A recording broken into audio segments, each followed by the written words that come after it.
छत्रपती का 350 वर्ष होऊन गेले. आज 350 वर्ष होऊन गेल्यावरती सुद्धा आज त्या राजाची जयंती प्रत्येकाच्या हृदयामध्ये आनंद देऊन जाते. याचं कारण एक आहे, जगावं तर छत्रपती शिवाजी राजांसारखं आणि कर्म करावं तर राजांसारखं. हीच त्यांची ख्याती महाराज. त्यांना जे जे शरण गेले ना त्यांचं कल्याण झालेलं आहे. उदाहरण देतो एका मिनिटामध्ये. ऐसी शरण जावे, आशाला शरण जा. महाराज आपल्या मुलाच्या लग्नाची पत्रिका द्यायला आला होता. ओळखलं असेल मी कोणाबद्दल बोलतोय तर. आपल्या मुलाच्या लग्नाची पत्रिका द्यायला आला होता. पण नुसतं माहिती पडलं कोंढाणा नावाच्या किल्ल्यासाठी माझी निवड केलेली आहे. आणि त्याच राजाने जेव्हा आपली निवड केलेली आहे म्हटलं, त्यावेळेला तानाजी नावाचा व्यक्ती म्हणतोय, राजा आधी लगीन आणि मग. महाराज असं म्हटलं का पहिले लग्न उदे भाऊ, पोरगी भेटत नाही, चंद्रपूरून पैयाला घेतात लोक. महाराज राजे होते ते छत्रपती राजे, त्यांच्या शब्दाला किंमत होती. लगेचच तर पत्रिका बाजूला ठेवली. कोंढाण्याच्या स्वारीवर निघाला. कोंढाण्याच्या स्वारीवर गेल्यावरती मागच्या बाजूने गड चढले, दोर टाकले खाली, सगळे चढले, मारले गेले युद्धात. शेवटी सूर्याजी नावाचा त्यांचा तानाजीचा भाऊ म्हणतोय, तुमचा बाप तिकडे मरून पडलाय आणि युद्ध काय, युद्ध सोडून पळताय? अरे उड्या कड्यावून उड्या टाकून मरा, नाही तर युद्धासारखे वाघासारखे लढून मरा. वाघासारखे लढले महाराज.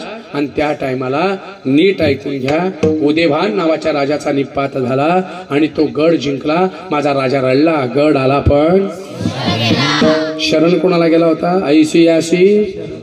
अजून एक कथा आहे महाराज, सांगू तुम्हाला. महाराज कंडिशन अशी होती की छत्रपती शिवाजी राजे कोल्हापूरला गेले होते. कोल्हापूर जिल्ह्यामध्ये फिरायला. वेश बदलवला होता, रूप बदलवलं होतं.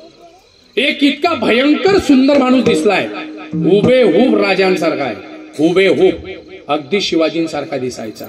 तशीच दाढी होती, तसाच मेकअप, तसाच त्याचा भाग. ऐकलाय का भाग तुम्ही तो? त्याचं नाव होतं शिवा काशीद.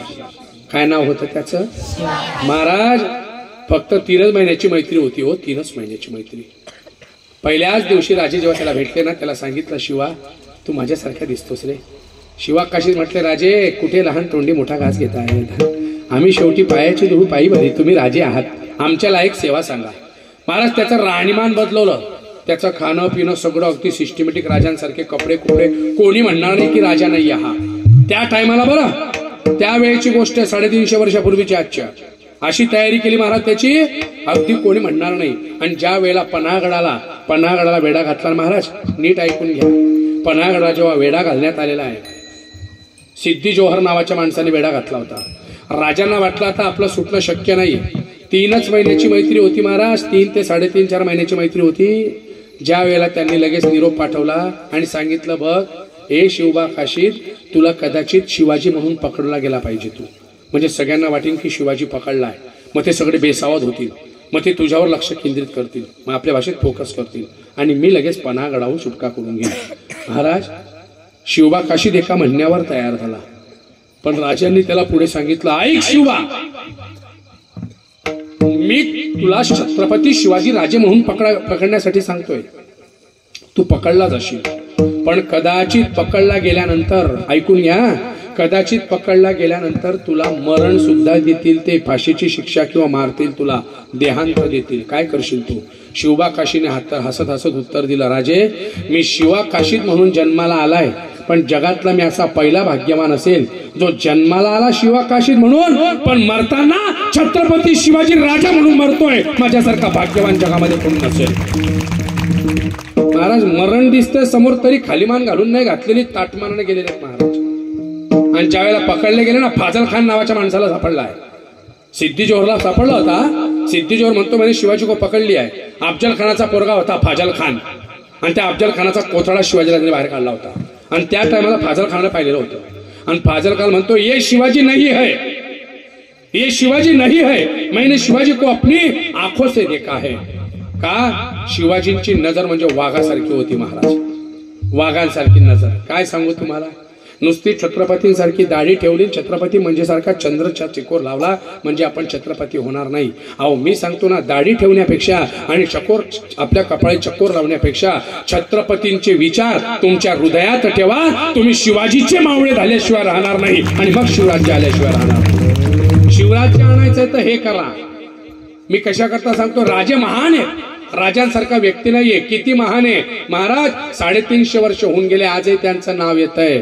एकच राजा इथे जन्मला शिवनेरी किल्ल्यावर, माझ्या राजाचं नाव गाजतय गड किल्ल्याच्या दगडा. सगळीकडे नाव गाजतय. आज का गाजतय? एवढा मोठा उदो होत आहे कारण माझ्या राजाने कधी आयुष्यात स्वतःचा विचार केला नाहीये. माझा राजा शेतकऱ्यांसाठी जगला, माझा राजा रयतेसाठी जगला, माझा राजा स्त्रियांच्या आबरूसाठी जगला, म्हणून माझ्या राजाचं नाव आहे. अहो जगाच्या इतिहासात पन्ने पलटून बघा, 350 वर्ष होऊन गेले महाराज, हजारो वर्ष होऊन जातील तरी असा राजा नाहीये छत्रपतींसारखा. कारण छत्रपतींच्या राज्यात 350 वर्षात दरबारात एकही बाई नाचली नाही असा एकमेव राजा छत्रपती शिवाजी राजा. म्हणून तर मावळे स्वतःहून शरण जायचे ना. ऐसी आसी पनागडाहून जेव्हा सुटका झाली ना महाराज, गोड खिंडीमध्ये आले, 300 मावळे हाताशी होते आणि राजे थांबून म्हणताय, बाजी मला नाही वाटत आपण गडावरती पोहोचू, त्यापेक्षा घोडखिंडीत थांबूया आणि शत्रूचा मुकाबला करूया. 3000 मुघल मागून येत होते. माझ्या राजाने सांगितलं आपण युद्ध करूया. त्यावेळेला बाजीप्रभू पुढे आला. बाजीप्रभूंनी हात ठेवला, सांगितलं शिवा तुम्ही म्हणताय ते बरोबर आहे, तुम्ही एक काम करा शिवाजी, अहो राजे तुम्ही हाताशी 50 मावळे घ्या आणि गडावर पोहोचा आणि तोफ डागा, जोपर्यंत तोफेचा आवाज येत नाही ना हा बाजीप्रभू इथे खिंड लढवेल, एकाही मुघलांना पुढे जाऊ देणार नाहीये. बाजी तू वेळा आहे का? तुला मृत्यूचे दाढे सोडू का? नाही नाही नाही, मी तुला मृत्यूचे दाढे सोडू शकत नाहीये. त्या टायमाला बाजी प्रभू म्हणताय, राजे अरे एक बाजी मेला तर 1000 बाजी भेटतील, पण एक राजा गेला तर जगाला दुसरा राजा भेटणार नाही, म्हणून तुम्ही चिंतापणे जा. न ऐकता माझा राजा रडत रडत गेला. हो रडत रडत गेलाय आणि रात्रभर घोडखिंड लढली महाराज. अशी घोडखिंड लढली की महाराज असं म्हटलेलं आहे की मृत्यू सुद्धा त्या ठिकाणी हारला होता, मृत्यूही हारला आणि बाजी जिंकला होता. महाराज हाताच्या तलवारी तुटल्या, माफ करा ढाली तुटल्या हातातल्या, डोक्याचे पागोटे काढले होते, हाताला बांधले, रात्रभर युद्ध केलेलं आहे. 4-5 तास 3500 मुघल सैन्यासमोर 250 मावळे लढले महाराज. घोडखिंड थोडी पुढे सरकू दिली नाहीये, फक्त लक्ष होतं तोफेच्या गोळ्याकडे. तेव्हा तोफ्याचा गोळ्याचा आवाज आला आणि मग बाजीप्रभूने प्राण सोडला. आणि बाजीप्रभू म्हणताय, माझा राजा गडावर पोहोचला, आता मी निश्चिंतपणे मरतो आहे. आणि सिद्धी जोहर खाली मान घालून घरी परत चालला गेला. का? ऐसी आसी शरण जावे शक्ती जीवे न बंची. तुमची शक्ती नको वाया गेली पाहिजे.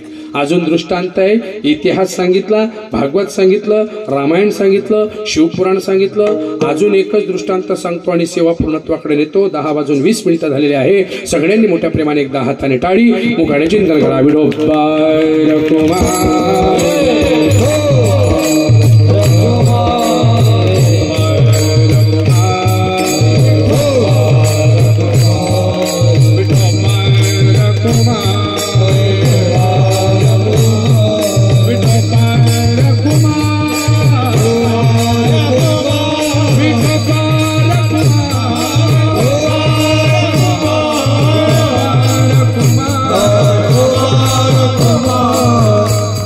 ऐसी आसी शरण जावे.